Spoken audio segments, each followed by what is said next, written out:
Hey all, Paul from SnapAttack here. You may know us for our coverage on new and emerging threats during our weekly threat snapshot series, your MOVEits, your proxy shells or not shells, or your log4js of the world. Or maybe you're more familiar with our coverage on APTs like Flax Typhoon or Scattered Spider or Turla. But whether you know us for Purple Teaming or PPL Blade, you do know that we focus on stopping the bad guys. And new and emerging threats might get the bleeping computer headlines or set the Twitterverse alight or get your CISO asking and answering hard questions. But the unfortunate truth is that more often than not, adversaries don't need them. As many as you know, threat actors like ransomware groups or nation states more often than not do go after the low-hanging fruit to gain access to their target. These might be compromised credentials sold on the dark web, could be a clever phish, or maybe it's an unpatched vulnerable service exposed to the internet. All of these are far more likely to be used than a novel zero-day. And now, I'm not suggesting that you shouldn't keep your ear to the ground and listen for the latest trends. No, of course you need to pay attention and keep up with the freshest cuts from the security research community, but controversial opinion warning, even when we all do our best, patching quickly, locking down our attack surface, and training our users, initial access is still likely to happen. Someone's going to get phished, a novel zero-day is going to drop that we couldn't predict, and what happens next? Those phases after initial access is critical, and it's often here where security teams fall short. Now that's why I believe mean time to detect is the most important metric for security operations teams to track. Are you? Well, we're going to help you drive down MTTD and expand your MITRE attack coverage in this series, Adversary Arsenal, by focusing on the staple crops, the rice and potatoes of cybercrime. These are the techniques in nearly every adversary's arsenal, and you need to know how to defend yourselves.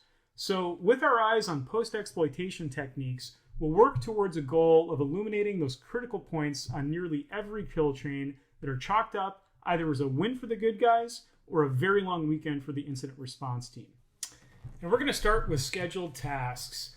Now, regardless of an adversary's motivation, their victimology, their attack objective, etc., there are certain things that basically every adversary needs to accomplish once they've broken into an environment. Frequently, an adversary is not going to have privileges to execute code, or maybe they need to remotely control the machine via command and control infrastructure, or perhaps they're trying to very quickly deliver broad impact across an entire environment, maybe either at the time of their choosing or upon some condition being met. And scheduled tasks are a staple crop specifically because of their versatility. They can be used in a variety of different ways to accomplish different objectives, and you'll even find scheduled tasks aligned with multiple different tactics on the MITRE attack framework. Specifically, you're going to find it under execution, persistence, and privilege escalation. Very frequently used for persistence, but certainly can be used for other purposes as well. And again, that's kind of what makes it an adversary's best friend. Speaking of, so if we take a look in SnapAttack here at the threat dossier corresponding to this specific technique, you're going to find a listing of adversaries here that have been known to leverage scheduled tasks that's quite long. In fact, my opinion, probably every adversary in a serious incident has leveraged a scheduled task at one point or another. Again, they're so versatile for persistence that they're just very frequently used. A lot of different pieces of software, malware tools, living off the land tools, stuff like that can also be used to create, modify, or delete scheduled tasks. And so there's quite an array of different things you've got to be aware of when you're thinking about defending yourself against scheduled tasks. And so if we look into this a little bit further, I want to go through a couple of examples that will show you how adversaries can use scheduled tasks. We're specifically going to look at persistence, but then we'll pivot over to an adversary using scheduled tasks to deliver impact, and then talk about detection strategies for each. So looking in SnapAttack here, I can look at the 115 or so detections that we have corresponding to scheduled tasks. And what you're going to find are a couple of key characteristics around detection strategies. Detection is all about evidence, and the type of evidence required to pick up on scheduled tasks really corresponds to a couple of key things. First and foremost, you're going to find that the majority of detection strategies are based on process creation logs. So your EDR type logs, and this is a testament to why you should be forwarding your EDR data to your SIEM, because it will age out of your EDR much faster than you can store it in your SIEM. But process creation is going to be a key detection strategy. Another one that's shown here are Windows security logs. There are a couple of specific Windows security event IDs that you're going to want to capture for picking up on scheduled tasks. However, not everyone does that. It can be costly to log all of your Windows security events from your entire environment. So we would certainly recommend a couple of the key event IDs, which we'll talk about, especially from your critical domain infrastructure. So your domain controllers, other important servers, places where scheduled tasks are likely to be created. You probably want to be picking those logs up from there. So if we look at an example here, we're going to start with this article from the DEFA report, one of my personal favorite sources for learning about incidents. Always really useful and very in-depth with respect to what they cover. In this specific example, we're going to read about an adversary leveraging an HTML smuggling technique to ultimately get to a domain-wide ransomware deployment. In this case, the adversary used scheduled tasks specifically for persistence. There's not much more to it than that. They created a scheduled task that enabled them to come back into the environment, and that's going to be a very frequent occurrence within a sophisticated attack.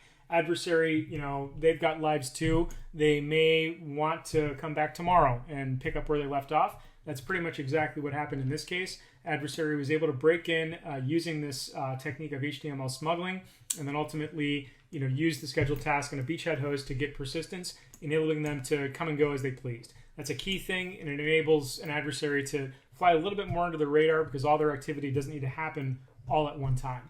An example of how this can be leveraged is shown here in SnapAttack, where we've taken intelligence from a different report about Cactus ransomware from our friends at Kroll, and we demonstrated what they described around this specific SSH backdoor. So in this threat, we can see a few things. First off, if we actually watch the threat unfold, we can see the adversary stage their SSH backdoor here, and it happens very fast because this is mostly programmatic. But basically, what's happened here is they've created a scheduled task that's going to spin up an SSH session out to their infrastructure, whenever this machine gets rebooted. So they'll be able to come and go as they please. And you could monitor for this by knowing what IP and what infrastructure the bad guy's using. So certainly IOCs are going to be beneficial for that, but ultimately more important to be able to detect the initial creation of the scheduled task. And that's super important because we are trying to key in on when these tasks are created, modified, deleted, not necessarily when they're executed. When they're executed, you pretty much have already lost, and I'll show an example of that in a few minutes here. But if I scroll up here in SnapAttack, I can see that our machine learning algorithm has recommended this specific detection. So with that, we take thousands of detections that we've curated from places like the Sigma community, as well as stuff that we developed ourselves, and apply an algorithm that tells us the best detection strategy. In this case, this scheduled task creation detection does come from Florian over at the Sigma community. So thank you for that. And where we add to the work that the Sigma guys do is by applying a confidence score, which basically tells you how many false positives you can expect by virtue of running this detection, either as a hunt query or an alerting rule. And then also we perform the automated validation because we've done the bad thing in our platform and we have the detection. We can mash these two together so that you can be confident that this detection will work.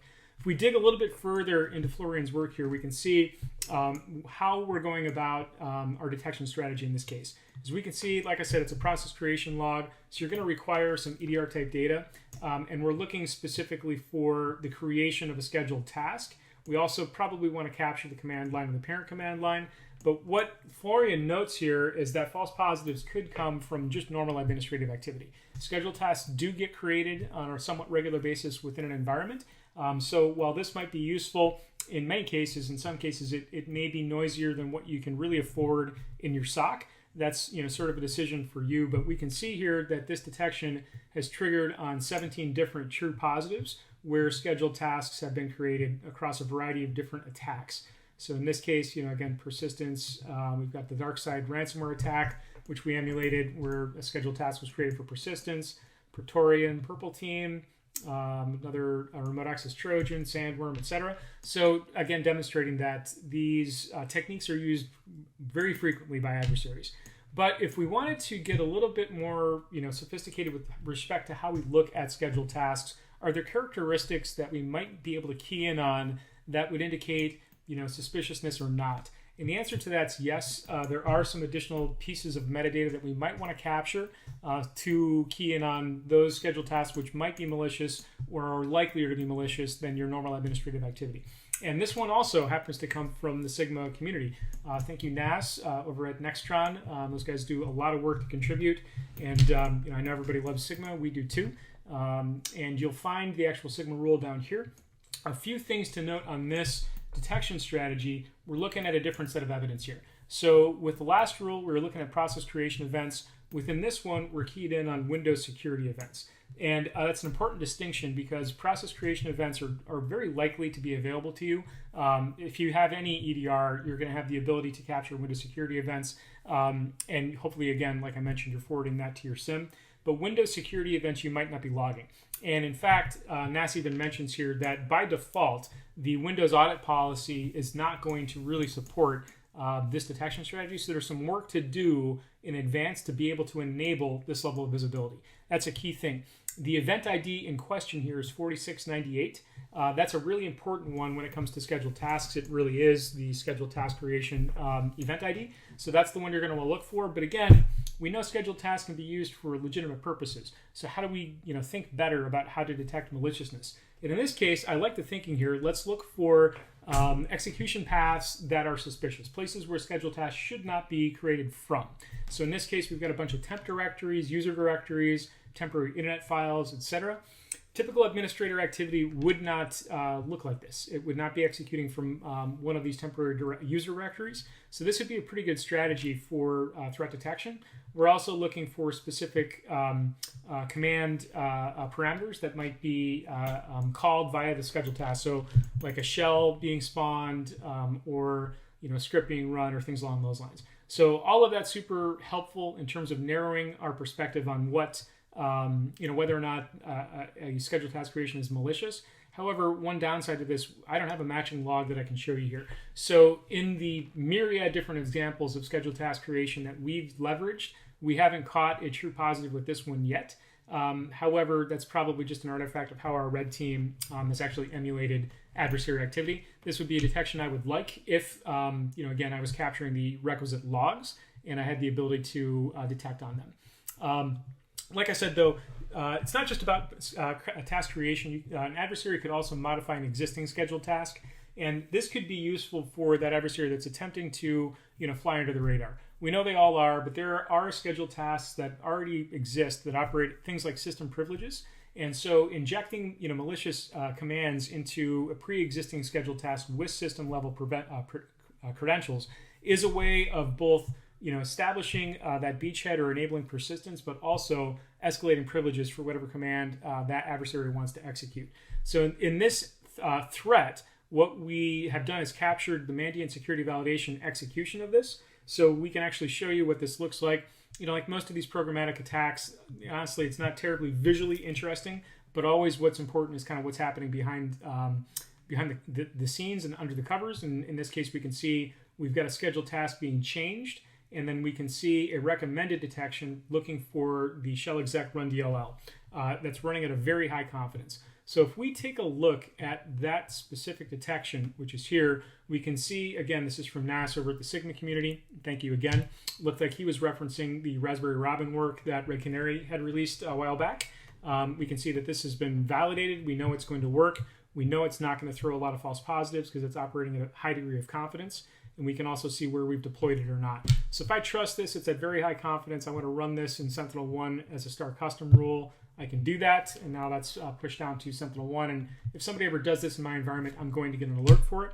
But if we look a little bit more at the detection itself, we can see, again, this is a process creation event, which is why, again, it's useful to be thinking EDR when you see process creation. And we're looking for specifically the execution of this DLL with some additional command line parameters or potential command line parameters. We can see below here some matching logs where this has triggered in the past, again showing that this can be widely used by different adversaries with different objectives, espionage, data exfiltration, ransomware, you name it. So speaking of ransomware, I want to spend some time talking about how scheduled tasks can be used to scale an adversary's impact. And we're going to do that by, again, starting with a DFA report article. In this case, this speaks to me a little bit more specifically because I've worked incidents that look a lot like this, where the impact was delivered so quickly due to the adversary's usage of scheduled tasks coupled with GPOs basically abusing the environment's existing domain infrastructure. So if we look into this a little bit, what we can see is that the adversary was able to break into the environment and relied upon an RMM tool, remote monitoring and management. So in this case, I believe they use Screen Connect. We're going to show a very similar example that uses, I think it's AnyDesk or one of those tools, but basically a tool that's literally designed to provide somebody remote access, used by administrators all the time for those remote admin utilities. But in this case, rather than just use this for persistence, because obviously if they have the RMM tool in, they effectively have persistence, the adversary was a little bit more clever with their usage of scheduled tasks. And it was very late stage in this campaign that the scheduled task came into it. So effectively what happened here is the adversary staged the ransomware executable in a central network share and then created a GPO which pushed a scheduled task out to all of the domain joined systems, which upon login went and executed the ransomware on themselves. So all they needed to do was get the ransomware executable in one place, and once they had the ability to create a domain-wide GPO, basically game's over no matter what in those scenarios. You got to rebuild the domain. But it was a relatively simple thing then for the automation that Active Directory enables to create that domain-wide compromise, domain-wide crypto log. If we look at a really similar example here, we're going to look at a real incident that we replicated in our platform that corresponds to a Conti attack. And so in this case, in this particular threat capture, we've got a lot of detection recommendations from our machine learning algorithm because we're demonstrating the entire attack chain.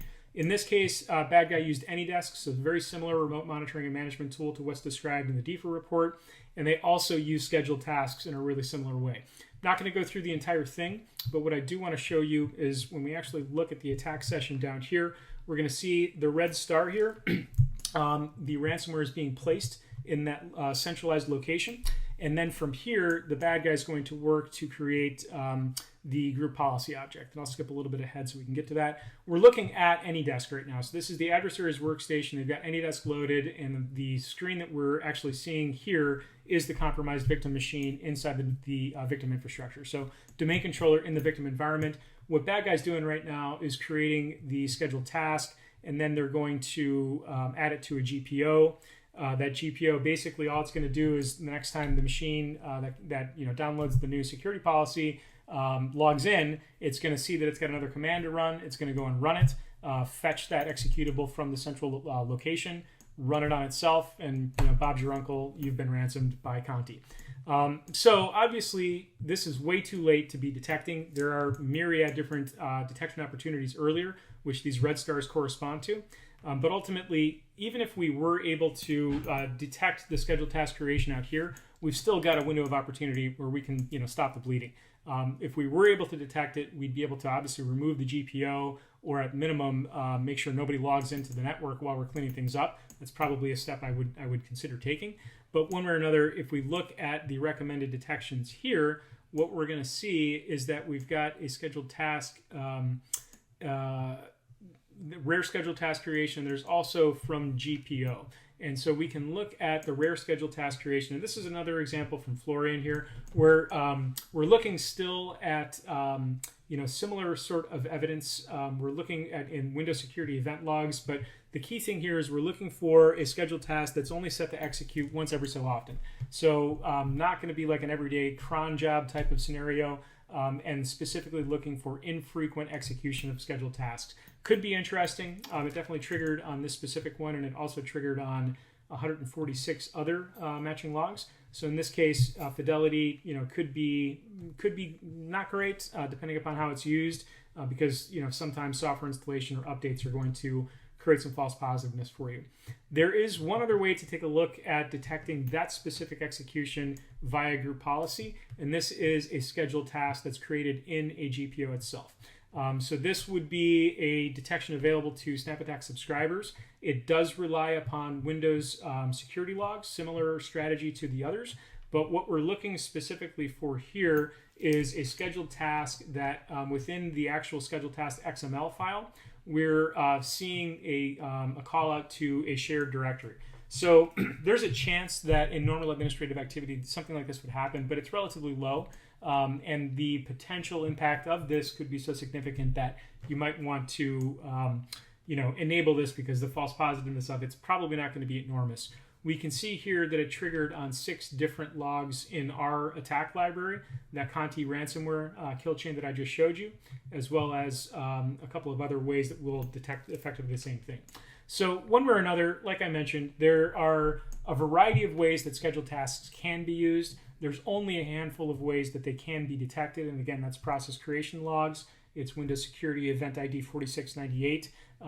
There's at least a couple of other Windows Security Event IDs that I'll include in the comments. But one way or another, those are the key ways to do it.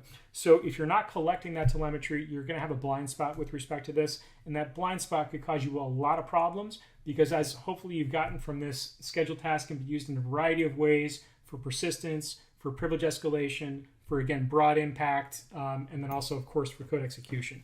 So hope you found this insightful. Stay tuned for more of these adversary arsenal updates, where we'll dive into other commonly used techniques that are often seen in incidents. If you've got any requests, we'd love to hear them. If there's some specific tactic or technique that you want us to unpack a little bit more, let us know in the comments, and we'll be happy to dive in. So until next time, stay ahead of the threat, guys. Cheers.